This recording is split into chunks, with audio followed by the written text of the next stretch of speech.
Hello বন্ধুরা, welcome back giving ম্যাথে। আমি প্রিয়াঙ্কা। আশা করি সকলে ভালো আছো, সুস্থ আছো। চলো, আমার বইয়ের প্রথম শ্রেণীর যে দ্বিতীয় পর্বটা আছে, আমি তোমাদেরকে 1 থেকে 42 পর্যন্ত পৃষ্ঠা পর্যন্ত করে দিয়েছি। আজকে চলো 43 নম্বর পৃষ্ঠা পর্যন্ত তোমাদের সলভ করে দেবো। তো কী আছে এখানে দেখো কি বলেছে, যে বর্ণ সাজিয়ে শব্দ গঠন করে লিখবে এবং শব্দগুলির মানে জানার চেষ্টা করবে। কি আছে, নতুন নতুন শব্দ এখানে দেখো শব্দগুলো উল্টোপাল্টা করে দেওয়া আছে, তোমাদেরকে ঠিক সাজিয়ে সাজিয়ে লিখতে হবে। এখানে দেখো সা পো কো লেখা আছে, তাহলে কী হবে, এটা পোশাক। পোশাক মানে জানো তোমরা, গায়ে পোশাক পরো। এটা কী হবে, দেখো উল্টোপাল্টা করে দেওয়া আছে, তাহলে কী হবে, এটা কানাড়া হবে। এটা কী হবে, মৌখিক হবে। ঠিক আছে, মৌখিক। তারপর এটা কী হবে, জাদুর আছে, তো এটা দরজা হবে। এটা কী হবে, শিউলি হবে। এটা কৌশল হবে। এটা হবে খিনাল হবে। এটা হবে শিশির। এটা কী হবে, কেউটে। এটা হবে বাংলা। এটা হচ্ছে হংস। এটা হবে চিৎকার। এটা হবে উৎসাহ। এটা হবে নাচ নাসিদ। এটা হবে নাসিস। তারপর এটা হবে বাঁদর। এটা হবে গোরক। ঠিক আছে, এটা হবে তুলসী। এটা হবে শিগাল। এটা হবে দোপাটি। এটা হবে নাটক। এটা হবে জারুল।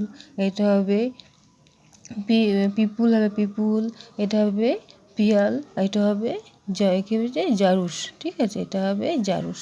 তো শব্দগুলো সব এলোমেলো করে ছিল, আমি নতুন করে শব্দ সাজিয়ে তোমাদেরকে বলে দিলাম কী করে কী করতে হবে। ঠিক আছে, তো চলো 142 নম্বর পেজে দেখো কী আছে, আগে পুরোটা আঁকি তারপর রং করি। এই যে পুরো ছবিটা কী করবে, তোমরা আঁকবে, দিয়ে পরে রং করবে বলেছে। ঠিক আছে, এটা তোমরা নিজেই রংটা করবে। গরুর রং কেমন হয়, পাখির রং, মুরগির রং কেমন হয়, ডিমের রং কেমন হয়, তোমরা সেইভাবে রং করবে তোমাদের ইচ্ছে মতো।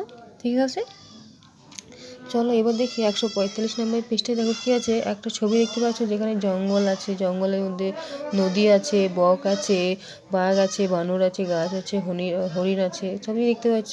তো চলো আমরা এই কী আছে, বেশ সহজ পাঠে যে বনে থাকে বাঘ, এইটা পড়ি। ঠিক আছে, তো কী আছে, এই দেখো বন, বনে অনেক গাছ, গাছে গাছে ফল ফুল, বনে থাকে পশু পাখি, বনের পাশে নদী, নদীতে আছে মাছ। এই যে নদীতে দেখতে পাচ্ছ মাছগুলো, নদীর ধারে বক হাঁস, এই যে বক হাঁস, তারা সবাই সাথী। এই যে তারা যারা আছে নদীর পাশে, বক হাঁস, তারপর বলো, তারপরে এই যে বানর, এগুলো সবাই হচ্ছে একে সাথী।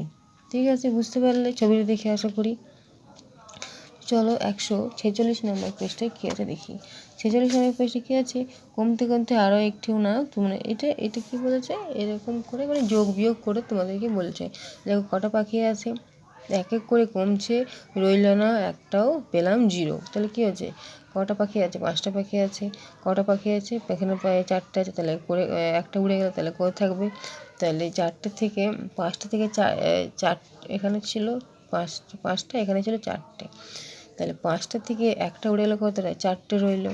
আবার দেখো 4টে পাখি আছে, 3টে পাখি, তাহলে 4টে থেকে একটা উড়ে গেল, তাহলে রইল 3টে।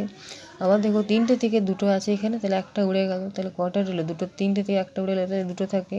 আবার দেখো 2টো পাখি আছে এখানে, একটা আছে, তাহলে একটা, 2টো থেকে একটা উড়ে গেল, তাহলে একটা রইলো। এবার দেখো একটা পাখি আছে, একটা কী হলো, একটা থেকে একটা উড়ে গেল, তাহলে কী হলো, 0 হলো। ঠিক আছে, বুঝতে পারলে। চলো এবার 47 নম্বর পেজটা কী আছে, লেটস মেক ওয়ার্ড উইথ ই, ই দিয়ে আবার ওই একটা করে শব্দ তোমাদেরকে বানাতে বলছে।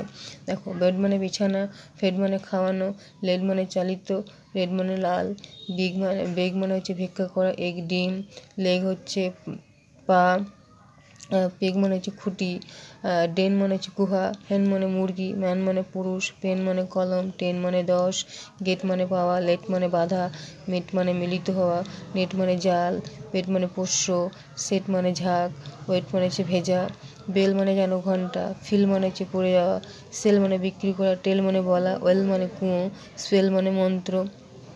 ঠিক আছে, তাহলে এখানে দেখো কী বলেছে, ই শব্দ দিয়ে একটা করে শব্দ বানাতে বলে। প্রথমে দেখো করে দিয়েছে এমিয়ান ম্যান, তাহলে কী হবে, এটা গেট হবে।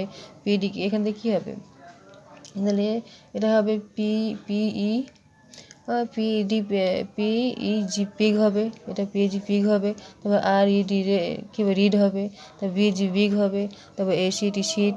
তারপর ডাব্লিউ ই কী হবে WE হবে, ওয়েল হবে, তারপর পিট হবে, তারপর HEN হ্যান হবে, তারপর মিট হবে, তারপর টেন হবে, তারপর পেন হবে, কী আছে এটা পিট হবে, পিট, তারপর বিগ, তারপর ফিড, তারপর এটা হবে টেল, TELL টেল।